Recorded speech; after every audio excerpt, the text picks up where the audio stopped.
प्रशांत सिंह नाम है मेरा और आज के इस वीडियो में मैं बात करने वाला हूं आर्यों के बारे में। आर्यों ने भारत पर आक्रमण किया था या फिर वो पलायन करके भारत आए थे, इसके संबंध में विद्वानों की अलग अलग राय है। कुछ विद्वानों का मानना है कि वो पलायन करके भारत आए थे, कुछ विद्वानों का मानना है कि उन्होंने भारत पर आक्रमण किया था और उन्होंने सिंधु घाटी सभ्यता को नष्ट किया था। लेकिन इस वीडियो के अंदर मैं आपको बहुत ही महत्वपूर्ण जानकारी देने वाला हूं। मैं आपको बताने वाला हूं कि आर्य भारत कब आए थे और क्यों आए थे, उनकी सभ्यता क्या थी, उनकी संस्कृति क्या थी और आर्यों के ऐतिहासिक प्रमाण कब से मिलना प्रारंभ होते हैं। कुछ आपको विस्तार से बताने वाला हूं इस वीडियो के अंदर। तो आइए वीडियो की शुरुआत करते हैं। तो सबसे पहले बात करते हैं ऐतिहासिक स्रोतों की। इस वीडियो के अंदर मैं आपको जो जानकारी दे रहा हूं वो जानकारी मैंने इन 4 बुकों से ली है। इनके अलावा और भी बुकें हैं, उनसे भी ली है, लेकिन खास तौर से इन बुकों से ही मैंने जानकारी ली है और वही जानकारी मैं आपको इस वीडियो के अंदर दे रहा हूं। पहली बुक में जो जानकारी मिलती है वो आर्यन माइग्रेशन और आर्यन इन्वेजन के इतिहास के संबंध में मिलती है और इसमें खास तौर से आर्यों के पलायन या आक्रमण इस संबंध में बहुत अच्छी जानकारी मिलती है। दूसरी बुक में जो जानकारी मिलती है वो पुराने मॉडल की आलोचना करती है और इसमें आर्यों के बाहरी आगमन को बहुत अच्छे से समझाया गया है। और तीसरी बुक में जो जानकारी मिलती है भाषा विज्ञान, पुरातत्व और आलोचना की दृष्टि से अति महत्वपूर्ण है। इसमें जो जानकारी मिलती है वो उन लोगों के लिए सही है जो आर्यों की सभ्यता और संस्कृति को ठीक से नहीं समझ पाए हैं। उनके अंदर कुछ तथ्यों को लेकर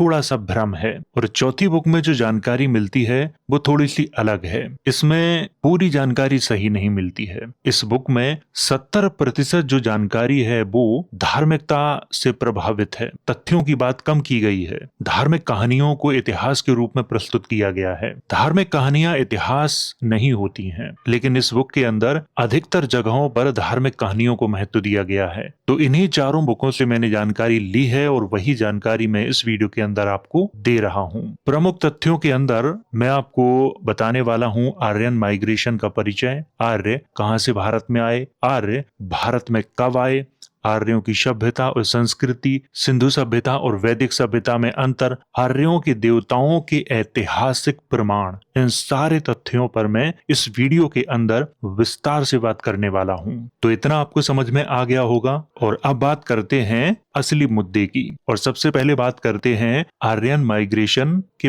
परिचय की। आर्यन माइग्रेशन एक ऐसा विषय है जो आधुनिक इतिहास, भाषा विज्ञान और पुरातत्व के लिए एक चुनौतीपूर्ण है, क्योंकि इस विषय पर बहुत विवाद है। कुछ विद्वान इसे आर्यन माइग्रेशन का नाम देते हैं, कुछ विद्वान इसे आर्यन इन्वेजन का नाम देते हैं, अर्थात आर्यों ने भारत पर आक्रमण किया था। जब इसे आर्यन इन्वेजन का नाम दिया जाता है तब धार्मिकों से लेकर कुछ विशेष विद्वानों तक के द्वारा इसकी आलोचना की जाने लगती है। वो कहते हैं कि आर्यों ने भारत पर आक्रमण नहीं किया था, आर्य पलायन करके भारत आए थे। इस वीडियो के अंदर मैं आपको वो सारे तथ्य बताऊंगा कि आर्य भारत में पलायन करके आए थे या उन्होंने आक्रमण किया था, और आक्रमण किया था तो कब किया था। इंडो आर्यन भाषाओं का प्रयोग करने वाले लोग मूल भारतीय नहीं थे, वे बाहर से आकर भारत में बसे थे। आधुनिक अफगानिस्तान आर्यों का पहला निवास स्थान बताया जाता है। इसके बाद तक्षशिला और पंजाब वाला क्षेत्र आर्यों का दूसरा निवास स्थान बताया जाता है। पंजाब के बाद आर्यों ने पश्चिमोत्तर भारत में और उत्तर पूर्व भारत में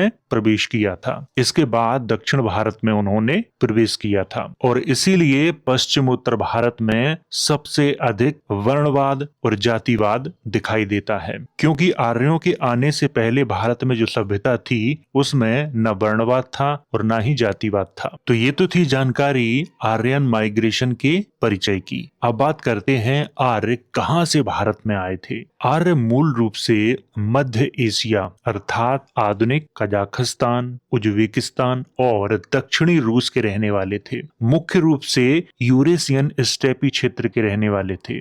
धीरे धीरे आधुनिक अजरबैजान, ईरान, अफगानिस्तान में आकर आर्यों ने अपना निवास स्थान बनाया था। ये आपको यहाँ पर ध्यान रखना है। मूल रूप से ये मध्य एशिया के रहने वाले थे। 5वीं-6वीं सदी ईसा पूर्व में आधुनिक अफगानिस्तान वाले क्षेत्र का नाम हराइबा था और पाकिस्तान का जो सिंध वाला क्षेत्र है उसका नाम था हिडुस, और इसका उल्लेख ईरान के राजा डेरियस प्रथम के बेहिस्तून शिलालेख में किया गया है। ये बात पूरी तरह से प्रमाणित है। अफगानिस्तान के बाद आर्यों ने तक्षशिला और पंजाब को अपना निवास स्थान बनाया। पंजाब के बाद आर्यों ने पश्चिमोत्तर भारत को अपना निवास स्थान बनाया और इसका नाम उन्होंने रखा था आर्यावर्त। ये आपको ध्यान में रखना है। तो आर्य कहां से आए थे? आर्य मध्य एशिया से भारत आए थे। अब बात करते हैं आर्य भारत में कब आए थे। ये सबसे महत्वपूर्ण प्रश्न है।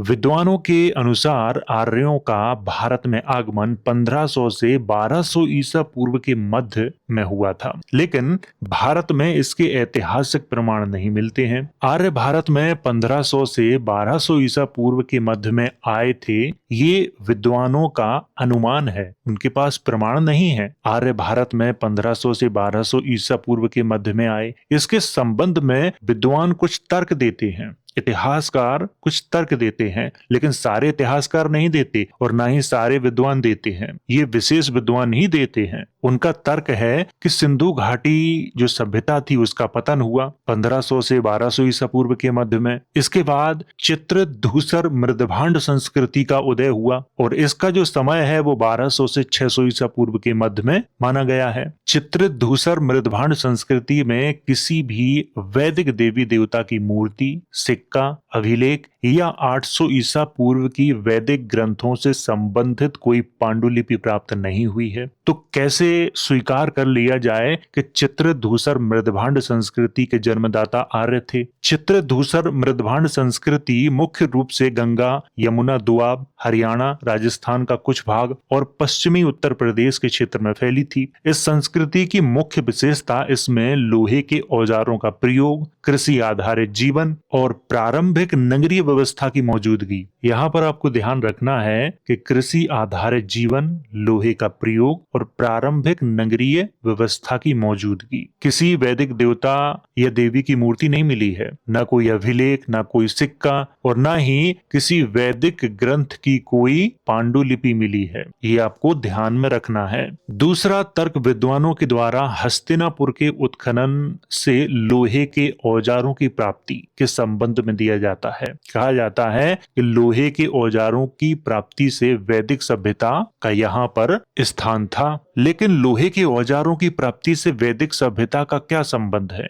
सामान्य तौर पर कोई संबंध नहीं है। हस्तिनापुर से प्राप्त औजारों का जो समय है वो लगभग 900 से 600 ईसा पूर्व के मध्य माना गया है। हस्तिनापुर के उत्खनन से भी किसी वैदिक देवी देवता के प्रमाण नहीं मिलते हैं और इसका जो उत्खनन है वो किसने किया था? बीबी लाल ने किया था और बीबी लाल ने ही अपना व्यक्तिगत मत दिया था और इसे महाभारत काल से जोड़ा था, लेकिन ये उनका व्यक्तिगत मत है क्योंकि हस्तिनापुर की खुदाई से प्राप्त अवशेषों पर वैदिक सभ्यता का कोई प्रमाण नहीं मिला है और जब कोई स्पष्ट प्रमाण नहीं मिला है तो उस सभ्यता को हम वैदिक सभ्यता कैसे कह सकते हैं? विद्वानों का तीसरा तर्क अतरंजी खेड़ा के उत्खनन से प्राप्त लोहे के औजार, कृषि उपकरण और पशुपालन के प्रमाण हैं। इसका जो समय है वो 1000 से 600 ईसा पूर्व के मध्य माना गया है। लोहे के औजार, कृषि उपकरण और पशुपालन से वैदिक सभ्यता को साबित नहीं किया जा सकता क्योंकि ये सारे उपकरण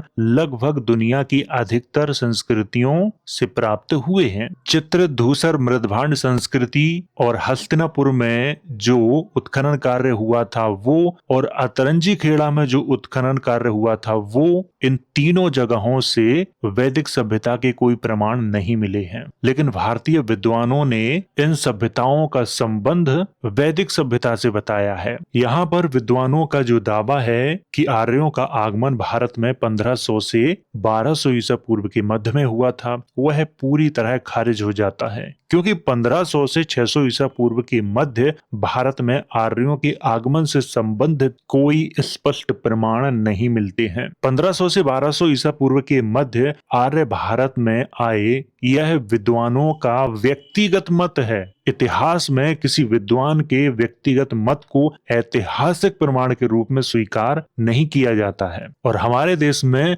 विद्वानों के व्यक्तिगत मत को ऐतिहासिक प्रमाण माना जाता है। हमारे देश में यही माना जाता है कि 1500 ईसा पूर्व में आर्य मध्य एशिया से भारत आए। क्या 1500 ईसा पूर्व में वैदिक संस्कृति के भारत में प्रमाण मिलते हैं? किसी देवी देवता की मूर्ति, कोई सिक्का या अभिलेख, या किसी वैदिक ग्रंथ की पांडुलिपि 1000 ईसा पूर्व या 1500 ईसा पूर्व या 600 ईसा पूर्व की मिलती है? अगर मिलती है तो ठीक है, तो इसे स्वीकार किया जा सकता है। लेकिन 1500 से 600 ईसा पूर्व के मध्य वैदिक सभ्यता से संबंधित न किसी देवी देवता की मूर्ति मिलती है, न कोई सिक्का मिलता है किसी राजा का, और न ही कोई वैदिक सभ्यता से संबंधित ग्रंथ की पांडुलिपि मिलती है। तो फिर इस तथ्य को कैसे स्वीकार किया जाए कि आर्य 1500 ईसा पूर्व में मध्य एशिया से भारत आए थे? क्योंकि स्वीकार तभी किया जा सकता है जब प्रमाण उपलब्ध हों। जब प्रमाण ही उपलब्ध नहीं है तो स्वीकार कैसे किया जाए? स्वीकार करने के लिए प्रमाणों की आवश्यकता होती है, और यहाँ तो प्रमाण ही नहीं है। आर्य 1500 ईसा पूर्व, 1000 ईसा पूर्व या 600 ईसा पूर्व में हमारे देश में नहीं आए। अगर आए होते तो उनके प्रमाण उपलब्ध होते। चाहे वो पलायन करके आते तो उनके प्रमाण होते, तो उनकी सभ्यता और संस्कृति के प्रमाण हमारे देश में मिलते। अगर आर्य आक्रमण करके हमारे देश में 1500 ईसा पूर्व में आए थे तो भी उनके प्रमाण हमारे देश में मिलने चाहिए थे। उनकी सभ्यता, उनकी संस्कृति के प्रमाण 1500 से 600 ईसा पूर्व के मध्य में मिलते, लेकिन नहीं मिलते हैं। यहाँ पर विद्वान अपना व्यक्तिगत मत प्रस्तुत करते हैं कि आर्यों का आगमन भारत में 1500 ईसा पूर्व में या 1200 ईसा पूर्व में हुआ था। ये उनका व्यक्तिगत मत है, उनके पास कोई प्रमाण नहीं है। तो ये तो थी जानकारी आर्य भारत में कब आए। तो आर्यों का अभी तक समय निश्चित नहीं हुआ है। आगे बात करते हैं आर्यों की सभ्यता और संस्कृति। आर्यों की सभ्यता ग्रामीण व्यवस्था पर आधारित थी। वे मुख्य रूप से घुमंतु पशुपालक थे। आर्यों के जीवन का मुख्य केंद्र युद्ध, घोड़ा, यज्ञ, कृषि और पशुधन था। आर्यों की सभ्यता नगरीय नहीं थी तथा आर्यों की संस्कृति मौखिक परंपरा पर आधारित थी। वे यज्ञ करते थे और यज्ञों में बलि देते थे। इंद्र, अग्नि, वरुण जैसे देवताओं की पूजा किया करते थे। युद्ध और पशुधन की लूट के प्रमाण भी उपलब्ध हैं, अर्थात वे नगरों को लूटा भी करते थे। ऋग्वेद को आर्यों की संस्कृति में सबसे अधिक महत्व दिया जाता था। आर्यों की संस्कृति में मंदिर और मूर्ति पूजा को महत्व नहीं दिया जाता था तथा आर्य सोमरस पीते थे। आर्य योद्धा थे और युद्ध कलाओं में वो निपुण थे। आर्यों की संस्कृति भारतीय संस्कृति से अलग थी, क्योंकि भारत की मूल संस्कृति श्रमण संस्कृति है, जबकि आर्यों की मूल संस्कृति वैदिक संस्कृति है। सिंधु सभ्यता और वैदिक सभ्यता में अंतर, इस पर भी थोड़ी सी बात कर लेते हैं, क्योंकि कुछ लेखकों का ये दावा है कि सिंधु सभ्यता और वैदिक सभ्यता एक ही है, जबकि दोनों सभ्यताएं एक दूसरे के विपरीत हैं। सिंधु सभ्यता नगरीय सभ्यता थी, जबकि वैदिक सभ्यता ग्रामीण सभ्यता थी। सिंधु सभ्यता स्थायी निवास करने वाले लोगों की सभ्यता थी, जबकि वैदिक सभ्यता घुमंतु लोगों की सभ्यता थी। वो स्थायी नहीं रहते थे, लेकिन सिंधु सभ्यता के लोग स्थायी रहते थे। सिंधु सभ्यता मात्र सत्तात्मक परंपरा को महत्व देती थी, जबकि वैदिक सभ्यता पितृ सत्तात्मक परंपरा को महत्व देती थी। अर्थात सिंधु घाटी सभ्यता में मातृ सत्ता, जिसमें माता को महत्व दिया जाता था, वो वाली सभ्यता को महत्व दिया जाता था। लेकिन वैदिक सभ्यता में पितृ सत्तात्मक अर्थात पिता को महत्व देने वाली सभ्यता को महत्व दिया जाता था। आज भी हमारे समाज में पिता को ही महत्व दिया जाता है, अर्थात पितृ सत्तात्मक व्यवस्था अभी हमारे देश में मौजूद है, और इसका संबंध वैदिक परंपरा से है। सिंधु सभ्यता में मूर्ति पूजा को महत्व दिया जाता था, जबकि वैदिक सभ्यता में मूर्ति पूजा को महत्व नहीं दिया जाता था। ऋग्वेद में कहीं पर भी मूर्ति पूजा का कोई उल्लेख नहीं है, मूर्ति बनाने का कोई उल्लेख नहीं है। मूर्ति पूजा के स्थान पर वैदिक सभ्यता में यज्ञों के माध्यम से इंद्र और अग्नि को प्रसन्न किया जाता था। उनके लिए बड़े बड़े यज्ञ किए जाते थे, उन यज्ञों में बलियां दी जाती थी। सिंधु सभ्यता के ऐतिहासिक प्रमाण उपलब्ध हैं, जबकि वैदिक सभ्यता के ऐतिहासिक प्रमाण उपलब्ध ही नहीं है। 1500 ईसा पूर्व से लेकर 600 ईसा पूर्व के मध्य वैदिक सभ्यता के भारत से कोई प्रमाण नहीं मिलते। किसी भी वैदिक देवता की कोई मूर्ति नहीं मिलती, किसी भी राजा का कोई सिक्का नहीं मिलता, कोई अभिलेख नहीं मिलता, किसी भी वैदिक ग्रंथ की कोई पांडुलिपि 1500 से 600 ईसा पूर्व के मध्य की नहीं मिलती। सिंधु सभ्यता और वैदिक सभ्यता दोनों एक दूसरे के विपरीत हैं। आपको ये बात अच्छे से समझनी है। यहाँ पर मैं एक तथ्य की और चर्चा करना चाहूंगा जो अति आवश्यक है और उसे आपको जरूर जानना चाहिए। अगर आप इंटरनेट पर यह सर्च करोगे कि वैदिक सभ्यता या ऋग्वेद कितना पुराना है, तो वहां पर आपको दिखाई देगा 1500 ईसा पूर्व। लेकिन जैसे ही आप उससे ये कहोगे कि 1500 ईसा पूर्व या 600 ईसा पूर्व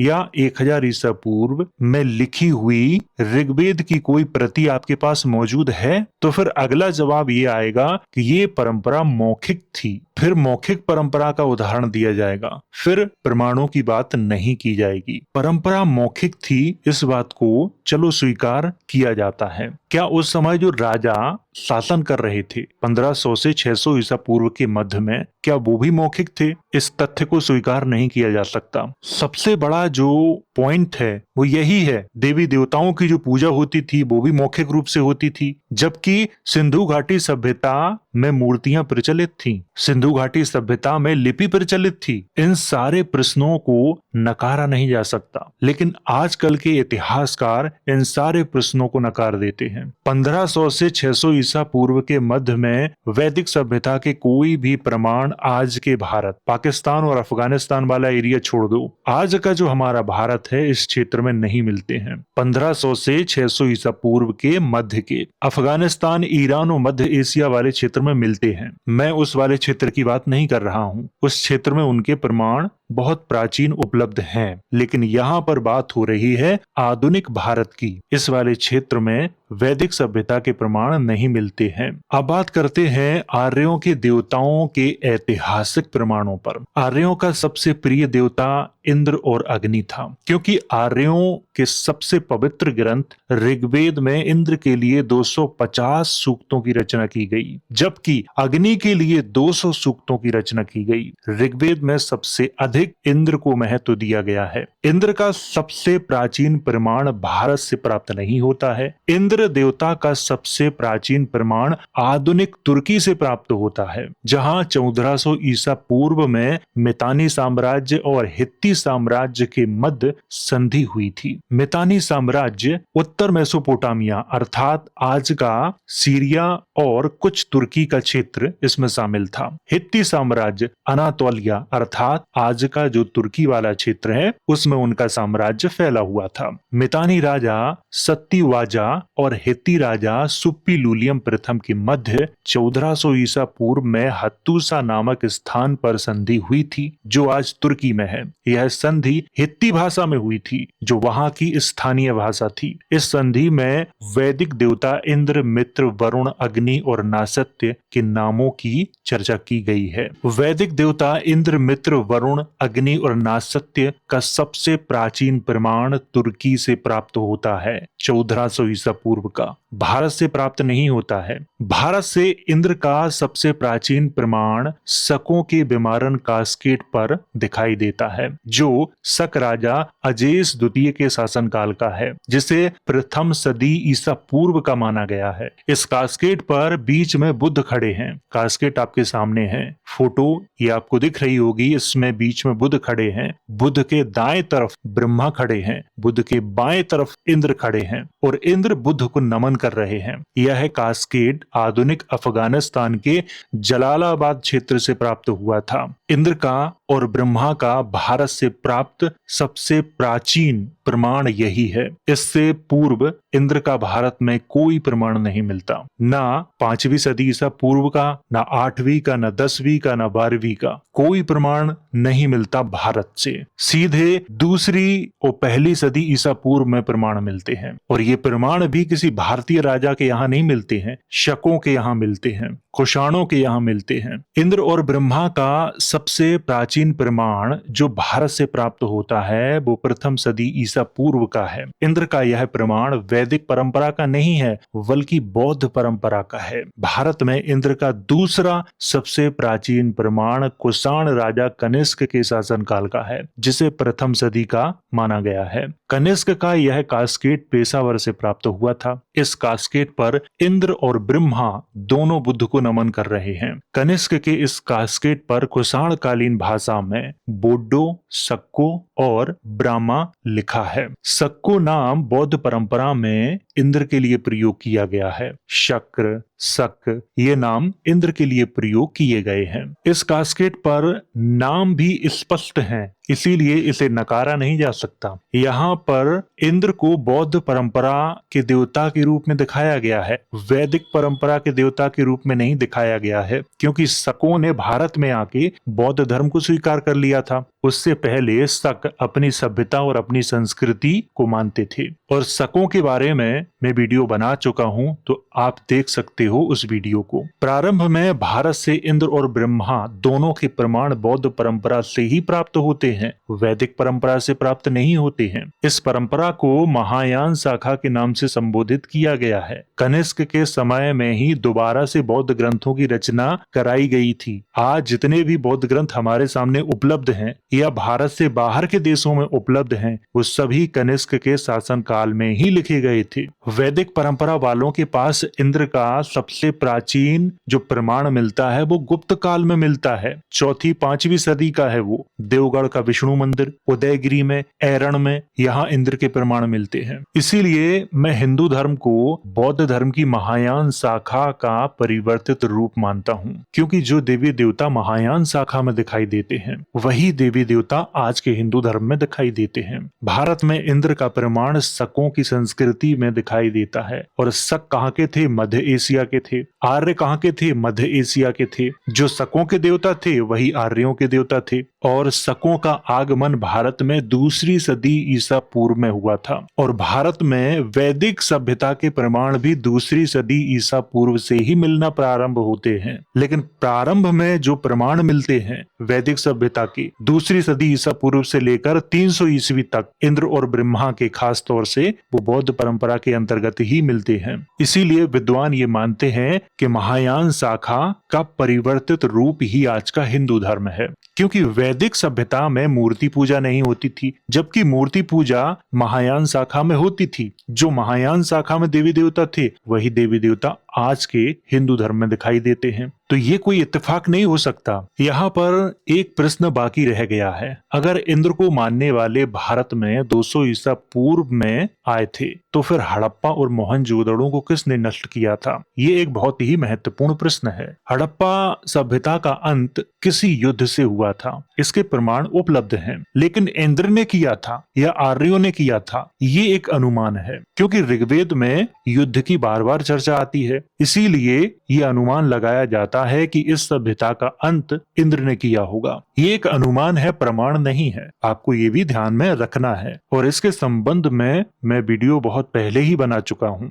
अंग्रेजों के समय में जितनी भी रिपोर्टें आई हैं हड़प्पा सभ्यता के संबंध में, उनमें यही दर्शाया गया है कि हड़प्पा सभ्यता का जो अंत है वो किसी युद्ध के माध्यम से हुआ है। लेकिन ये युद्ध किसके मध्य में हुआ था और कौन वहां पर आक्रमण करने आया था, इसकी जानकारी किसी के पास नहीं है। तो फिर मार्टिमर व्हीलर जैसे विद्वानों ने ये अनुमान लगाया कि ऋग्वेद में जो इंद्र है उसे पुरंदर कहा गया, अर्थात नगरों को ध्वस्त करने वाला। शायद यहाँ पर इंद्र ने ही इस सभ्यता को नष्ट किया है, ये एक अनुमान लगाया गया है। ये आपको अच्छे से ध्यान में रखना है। और मोहनजोदड़ो में जो स्तूप है ये सामने, यहाँ पर कुषाण कालीन सिक्के भी मिले हैं। इसका अर्थ है कि ये कुषाण काल तक अच्छी स्थिति में था। पहले इस स्तूप को कुषाण काल का ही माना गया था। बाद में जब बहुत रिसर्च हुई तब इसे 2100 ईसा पूर्व का माना गया। तो यहाँ पर आपको ये ध्यान रखना है कि जो आर्यन माइग्रेशन की बात की जाती है या इन्वेजन की बात की जाती है कि 1500 ईसा पूर्व में ऐसा हुआ था, तो ये